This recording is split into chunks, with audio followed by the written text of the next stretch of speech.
Hey guys, it's Amy at Zoe Beck, and I'm going to do my weekly update for November 21st, 2021. So, this has been a week for me. Mostly stress has come from work. I was getting ready for I'm taking vacation for the rest of this coming week. So we have the Thanksgiving holiday here in the US. And so I took the 3 days before that because Thanksgiving is on Thursday, and then I also had Friday off. So I was just going to take the week. So this week have been trying to get everything cleaned up and ready for just the couple days where somebody else is doing part of my job that they have to do, and everything else will just wait for me when I get back. So I had a lot of stress from that and a lot of other things, just, work-wise.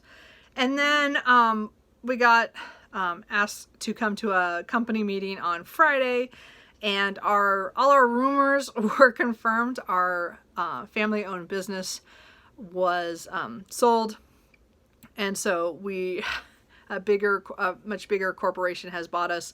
So we'll be going through a transition through now to the end of the year to switch over to how they do things. So it was not a surprise, as I said, that we've had rumors for a couple months, but they couldn't tell us anything until it had actually happened. And so we knew it was coming. We knew when the meeting was announced that we kind of figured that was going to happen. I was just like, why does it have to be on the Friday before I go on vacation? But oh well. Anyway, so we've had I have a lot of stress from that. Again, coming up to that. So anyway, so my reading this week really suffered from just things I was thinking about. That was stressing me out because I don't know how the changes are going to be, if my job is going to be changed or what's going to be affected. There's a couple things I do know, but very little I won't know until probably when I get back from vacation. Anyway, and then of course what happens is yesterday I get the call that the contractor can now come and do my windows. My windows delivered last week. That I've been waiting for 2 months, and he's like, oh, I can start the 29th, and I'm like, oh my god, I have another thing I have to deal with. So anyway, we have my brothers and my duplex. Their windows are super old and not very good, so we're getting new vinyls, and so they're here. They're in my garage, and I have to park outside, and that's not fun either. So it's just so many things. Anyway, so yeah, I've just talked a lot about that. So anyways, as I said, when I get stressed out, my reading really changes. I'm very bad at planning anyway, my reading, but it gets even worse when I'm stressed out and things are not going the way I want it to. And again, I switched to mood reading. So I made a lot of decisions this week about a lot of my reading. And I might do a video on that. I don't know if you guys want to see that, of all the books that I kind of set aside to take off my currently reading in order to clear it off before the end of the year. Usually in June and December, I clean off as much as I can so that I don't have that many books on my currently reading. I don't like having as many as I do right now, but there are so many books that I've abandoned that I want to get back to them, but I just don't think it's going to be right now. I don't want to read those books. And so I cleaned off all the books this year that I've started, but not, I didn't finish.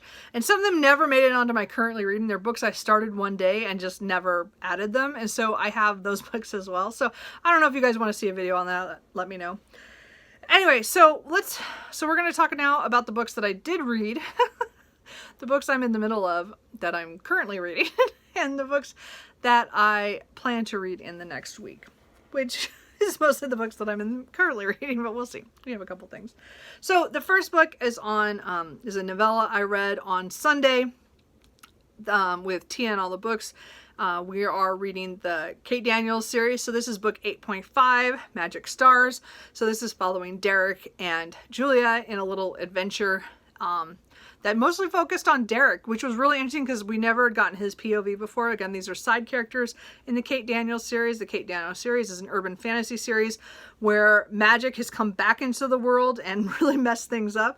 So when the magic is up, no technology will work, and when the magic is down, then the technology will work, and there are shifters and vampires and masters of the dead and mythological gods and things like that. So it is very interesting. world is really excellent at this point. Again, we've read all this series this year. So again, 8.85 was the next novella to read. I think it's the last one of novellas. Everything else is, I think we have a couple novels left. So anyway, so this was really good. I did enjoy it. I mean, again, it just, the ending, just like, I'm so worried about the next book. The foreshadowing is big on that one. So I really enjoyed the series. Definitely looking forward to finishing that up before the end of the year. So then, the next book I guess I finished, let's see if I can find it. Because one of the days my reading, I didn't want to read anything I had already started. I couldn't get myself to focus on it. I picked up one of my Kindle novellas that was I picked up some point. I don't remember who I saw had a book by Ellie Mae McGregor. I think it was like a Santa Claus one or something, kind of erotic novel, but I saw this one on the Wolves, and I think I bought this one instead because it was like 99 cents or something. So it is The Witch's Wolves, an erotic novella. We're following Mayhan, who is running from her, it's kind of like, I don't know, it's like 1800s or 1700s, like kind of France is what they kind of say, but it's just kind of rural, and she's being chased out of her village for something we don't know at the time, and she's running through the woods with what possessions she does have by these wolves, and she finds a cottage, and she runs in because it's unlocked, and to hide from the wolves, and she actually meets two men who really resemble some wolves. So they're like kind of wolfish in appearance and stuff. So this is definitely like kind of monster erotica in that way, because they're slightly different kind of men. But I loved the characters in here just for this 50+ page novella. It was really sexy times. She did that good. But I mean, really unrealistic in the way that things happen, but I get it. It was really short, and it did what it wanted to do. It was really just what I wanted. I just needed some escape to something that was completely unrealistic and unreal. But I liked the characters and the way that things happen. It's just unrealistic, like super, super unrealistic. And again, it has kind of that monster element, but it was different. And then it also has very different the sexualities and the things that happen between them are, I thought it was really well done. Anyway, I thought it was really good for just a short little, nothing earth-shattering, but I did like that. So, let's see, what did I finish next? I got on audio The Ghost Map, the story of London's most terrifying epidemic and how it changed science, cities, and the modern world by Stephen Johnson. I'd picked up this book a couple of years ago at Powell's during one of my Christmas shopping trips with my dad, or after, it's usually New Year's, I guess. But it has to do with a cholera epidemic in 1854 and how a doctor and a priest, or not a reverend or whatever, they got together and did a lot of tracking of how who got sick and why, like where they got their water from. And it was really a fascinating look at that. I listened to this on audio by Alan Skylar, and it was fairly good. Again, I got it from the library. But what I liked about this is it shows that at the time, nobody wanted to believe it was in the water because the water looked really good, but you can't always see the bacteria, and they didn't understand that as well. They kept thinking it was the air, something in the air was doing it, and or it was distributed, via the air, like misema. Is that how you say that word? I don't know. Like that was like the idea is that everything was transmitted through air. And the fact that it was translated through, it was through water was different, and nobody wanted, even the really smart men did not want to believe that until this, even after this doctor figured out it had to be that pump, and he stopped the epidemic by getting someone to believe him and get it to take off the handle so nobody could use it, and that stopped the epidemic. It was really fascinating to see That I have read books on plague before. Again, I don't try to read these. I didn't really think about this as in relating to what we're all going through, but it does kind of come back to that. And I have read stuff on the plague in 1665, which was just that on Daniel Defoe's book on that. It was kind of like, it's just seeing it in the past of how they deal with it and how we've dealt with it, and some things that don't change. Anyway, the epilogue was just really eye-opening in the way as in how this book from 2006 predicted a lot of the stuff that happened in the last year and a half. So anyway, if you're not ready for that, don't read this now. I thought it was really fascinating about hearing about the 1854 and how they tracked down how the cholera event happened. Did I say it was cholera? It's cholera. Anyway, point is, I read this for Nonfiction November. That's put on by Olive at a Book Olive. And I'm just not doing as well this year on this, but I did want to get to at least a couple of them. And this one was one of the ones I got on audio, so I did get to that. And I did finish that pretty quickly. It was a pretty fast audiobook for me that I read. Then I picked up on a whim. As I said, I was going through my Kindle and I just picked up things, and I picked up that little novella for the erotic novella. The other one I picked up was Piranesi by Susanna Clark. So I read Jonathan Strange and Mr. Norrell, however that goes. I can't remember how the title goes, but I've read that book. And so I have liked her in the past, her books, and this was much shorter, and I got it for a Kindle deal one day, and again, it won, was it the Women's Prize? I can't remember now. Point is, because I don't follow the prizes that well, but so I've heard a lot of good things about it. A lot of people think it's weird, so I thought, well, if it's weird, I'm gonna like it, right? And I did really enjoy this. I read this really fast in a couple of days, because again, it's not super long. But we're following a man who is in this really strange place where there are hundreds of rooms with different kinds of statues, and he travels around trying to figure out what's where, what kind of statues are in different rooms and why it's different from another room. And there's great staircases, and then there are rooms that are destroyed have like ponds where he fishes for food, and then there's like tides that come into the bottom floor, and there are clouds in the top floor, and it's a fascinating place where he's at, and you're kind of seeing everything from his point of view of what's going on. And the only person he has interaction with is called the Other, and that other calls this man Piranesi. So it's really it's Piranesi's his journey of trying to figure out what's going on. And I really enjoyed this. I can see why some people love it. I think it's written really well. I think she's very smart in certain things that she did. I guessed very, very early where it was going to go ultimately. So I don't know if that was true for other people who've read this. And I thought it was pretty obvious of how this was going to go. After one scene, I'm just like, oh, I know what this is. Okay. I mean, I didn't know like how it came about, but I knew where it was going. And so I think part of that took away a little bit for me, but I still liked watching the journey and and following the character through. I still wanted to see what he did and what happened and how things went. So I did enjoy this. I really liked it.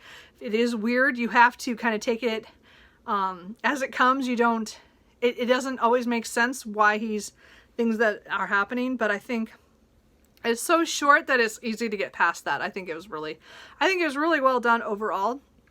I just think I lost a little enjoyment because I guessed really, really early, but I still liked watching the journey. Does that make sense? So it wasn't the best thing, but I did really enjoy that. So I think those are all I finished. Yeah, that's all I finished. So let me just show really quickly a couple DNFs. One's an official DNF, is The Spindle Splintered by Alex E. Howe. So I tried to read this. I really wanted to like this, but I just don't. It is a modern retelling of Sleeping Beauty in a kind of a very different way. I think other people are going to really like this. I just think it just doesn't work, doesn't click for me. It's not what I wanted. And considering Sleeping Beauty was my favorite Disney movie, sometimes retellings don't work for me because I have certain things in my head of how things should be, I guess. I don't know. This is about a woman who has just turned 21. She has a terminal disease and she's not expected to live through the year. And so her friend gives her this 21st birthday party with a Sleeping Beauty theme because that was her favorite fairy tale as a kid. And she even brings us a spinning wheel, and so Xana pricks her finger on it, like purposely, and then she is transported to another world where she meets another woman who is about to prick her finger, and she stops her. So anyway, so it's kind of her adventure in this other world and the things that happen there. My problem is I just didn't care enough to read on. It had a really good twist in the middle. I did like that once we got there and that happened. It was just later, it just kind of, the next thing that happened just kind of, I guess it let me down. Like, it was so predictable that it made me mad. And then I just set it down and I didn't pick it back up. So the book's due back at the library in the next couple days, so I'm going to take it back. It just wasn't for me. I think other people will like it. It just didn't work for me. So anyway, I have put aside Liar, Tempter, Soldier, Spy, 4 Women Undercover in the Civil War by Karen Abbott. I still want to read this. This week, when I started it, I thought, okay, this is it. I'm going to get this done so I can give it back to my dad, and because we both bought it together when we went to Pal's New Year's. But my mood was just not ready to listen to this. And again, I love history and I like reading about the Civil War, and this will be interesting, I think, with these 4 women. It was already interesting for one of the people we'd met. The other one I was kind of like rolling my eyes about already. So that could have been why I just don't feel the need to pick this up right now. I can get the audiobook again from the library if I want to, or I can read it physically. I don't know. We'll see. But right now, I just didn't. And I didn't get very far. I got like 19 pages in. So it's not like a solid DNF. It's just kind of I'll get to it some other time. And then a book that I'm not sure what I'm going to do is A Study in Scarlet Women by Sherry Thomas. I tried to read this for the Fall Into Reading Challenge by Tea and All the Books, Rainy Day Reads, Angie at Literary Labors, and Cozy Reader Kelly. So I've failed miserably at Buddy Reads this year for this challenge. This one I was really hoping to like. And I was really worried about the characters, and I think that's where part of my problem was, is I was really attached to these characters, and then when a chapter ends kind of like they're gonna go do something, and then it's like the next day and it's like this gap in time, and I did not like that. And I think because my reading was so fractured this week as in how I felt about things, I just couldn't continue at that time. So I still think I'm going to come back and try to read this. I got to 61 pages, or I got through for 4 chapters. So I just didn't start chapter 5, really. I just kind of started a little bit and I went, what? So this is a Sherlock Holmes retelling. We're following actually Charlotte and her sister Olivia? Something like that.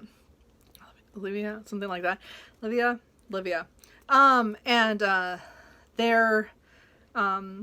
the thing that Charlotte made a decision to take matters into her own hands, and it's kind of like the fallout from that. But we also get some of their childhood and things that they learned growing up, and you see how Charlotte, who goes by Sherlock in letters to people, so she is Sherlock Holmes. Anyway, so, but that nobody knows that except for one person, which I'm not sure why yet, because I didn't get that far. Anyway, I'm not sure about this one. So it's historical. I should like it. I love Sherlock Holmes. I just was reading Sherlock Holmes. I just think this book is it was again one of my brain just went, nope, not right now. And so it's one of those. So again, if you guys want to see a video on all the books I just did that too, where I put them on hold, let me know. Okay, so the books that the 2 books that I'm actively reading, and then 1 book that I want to read, or I want to get back to. Perhaps the Stars by Ada Palmer. This is such a great book. So this is book 4 in the Terra Ignota series. This is a book I've been waiting 4 years for, and it's just magnificent. I have no idea where this is gonna go. I'm 2/3 of the, or I'm 2/3 of the way through. I still have just under 200 pages left. So my hope is to get this done this week. I have, so that, because again, I won't be listening to it at work because I'm not going to be there. So I started reading this physically the first week into the second week. But what I found out is that I can no longer hold books this big. My hand hurt so bad that I didn't read this for a couple days because it hurt. So, and with typing all day at work and then trying to hold this, that's showing my age, I guess. So I have decided that I'm no longer buying or getting from the library books that are this big physically. I will from now on either get audio or get the ebook because I just can't do, I would never liked hardbacks. The only one I'm going to keep buying hardbacks for are two authors, because of collection purposes, and that's, but this is not going to be one of those. So again, I was not going to buy this until I got into paperback anyway, but I wanted to read it. So anyway, so I bought the audiobook with the Kindle credit, or Audible credit that I had. I bought it a couple weeks ago, not planning to listen to it on my first read. I was really hoping to physically read the first time and then do the audiobook in a couple of, like maybe in 6 months or so to kind of re-listen to it, because it was just, the audios are pretty good. This one's not quite as good as the other ones. There's some sound issues. I don't know why they released it the way they did, with some sentences sound differently when they shouldn't, and it doesn't make sense. Anyway, but overall, so again, this is the Terragnata series, book 4 and final book, and it's like, 1.5 times as big as all the other ones. So it's a world 2454, 5, kind of around that time. I can't remember exactly the year. It's close to that. So we're in the future. It's kind of utopian, dystopian, because it kind of starts utopian and then kind of goes downhill as things start to fall apart. It has been 300 years since the last war, and countries no longer exist. There are hives. Everyone either belongs to one or doesn't belong to one. But that's how the world is grouped, by hives now. And so they, it is just, it's such a fascinating thing to watch. There's a lot of history from 1800s kind of things. And there's, a lot of stuff about, about like utopian, like as in going to space and things like that. So that there's like certain people who pick certain hives pick different disciplines, and one of them is like Utopia, who want to go to the stars and go to Mars and stuff like that. And then another one's more for athletics and like the Olympics and stuff. So they're, they have their thing, and then there's other ones that do other ones, and one's like based off of Rome, and like they're the Masons. It's just, the hives are really interesting, and the power structures in there too. Like the Lightning is the first book. It is narrated by one of my favorite narrators for a history. It's just, Mycroft Cantor is just a character that you just don't forget, I think, is that what I'm gonna say. So by this book, so much has happened. I can't tell you, but of course I read this one because this is culminating from whatever happened in the other 3 books. I reread them all by audio this year. I'm so glad I did to fully get invested into this book. I would tell you to read them close together. Do not space them out, because even when I went back to reread book 3, I didn't remember anything from that. It'd been 4 years, but I still, I didn't remember anything that happened. So, but I really enjoy this series. As I said, I'm working on this one. So I had to switch to audio, which is done by T. Ryder Smith. Again, he does a really good job. I think some of the sound production wasn't as good as the other 2, but I'm going to get through it this way. As I said, I still have, I think, 8 hours left. So I'm going to be working on that. I picked up my reread of The Rogue Hunter by Lindsay Sands at the end of the week when my brain was fried from all the stuff from work. So I've made progress. I have about 120 pages left now. So this is the book 11, I think, in the Argonaut Vampire series. So this is, it's just a funny, modern, vampire series where the vampires are not, They're not out. They're in, and then it's them finding their life mates. And there's usually a mystery of some sort involved. Somebody's out to get somebody, or this one they're trying to find a rogue vampire who is biting people. He's not killing anybody, but he's biting, like getting drinks from people. So there's 3 vampires who are there to try to find this rogue, and they are next door to a group of women, and one of the women, of course, turns out to be the life mate of one of the hunters. So, and then there's another subplot that just happened of another woman going missing, so now they're kind of looking for her. So it's, again, there's mystery, but it's funny. There's funny things that happen. There's something with leeches, which is pretty funny in here. Anyway, so I'm hoping to get that done today or tomorrow. I have, as I said, 120 pages, so, and it reads really, really fast. I feel like I forgot something. Anyway. And then one book that I've started already, but I would like to get back to and try to read this week is The Widow of Rose House by Diana Biller.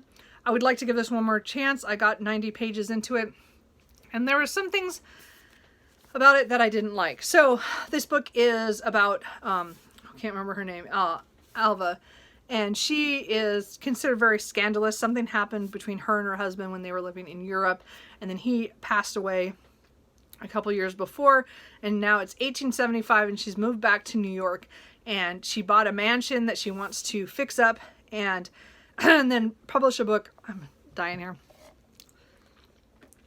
Publish a book that talks about interior design and stuff for more middle class people. And but her contractors believe that the place is haunted.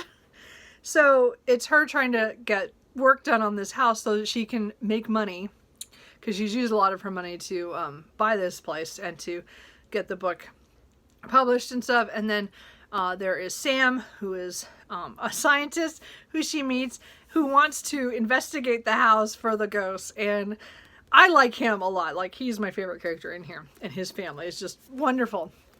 Anyway, so I didn't like part of what this is going is that she has so much backstory of certain things bad in her past, and I don't know, there's some of it was just, it was too much for me.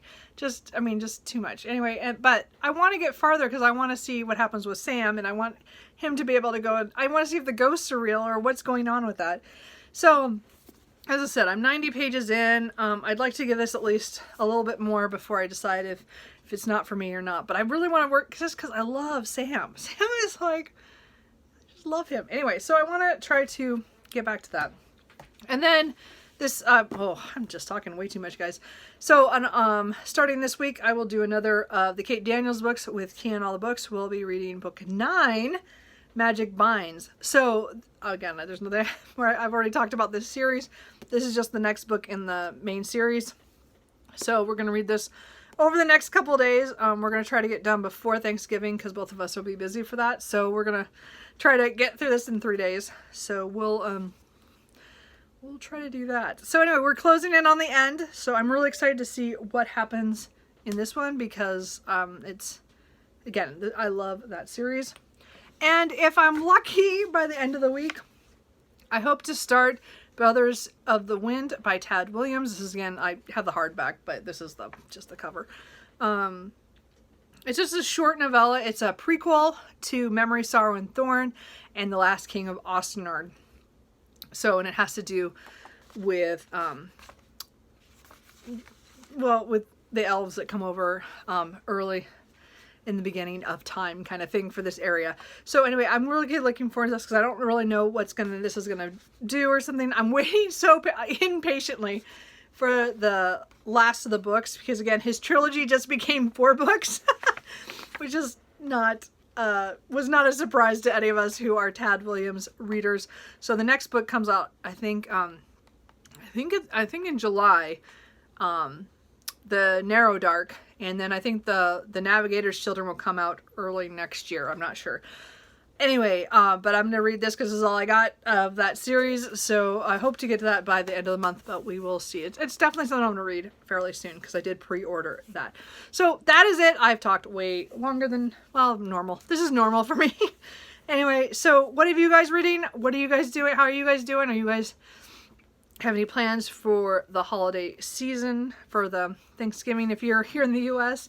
If not, what else are you guys doing? As I said, I mean, I don't know how my reading's gonna go. I want to try to mood read as much in December as I can. I think I've just put too much pressure of a lot of things on me over this year that my reading has kind of gotten to that point that I might need to, I'm trying to change something. So if you guys want to see more video describing that or showing what books I put on hold, let me know. And anyway, that's it. I will talk to you guys later. Bye.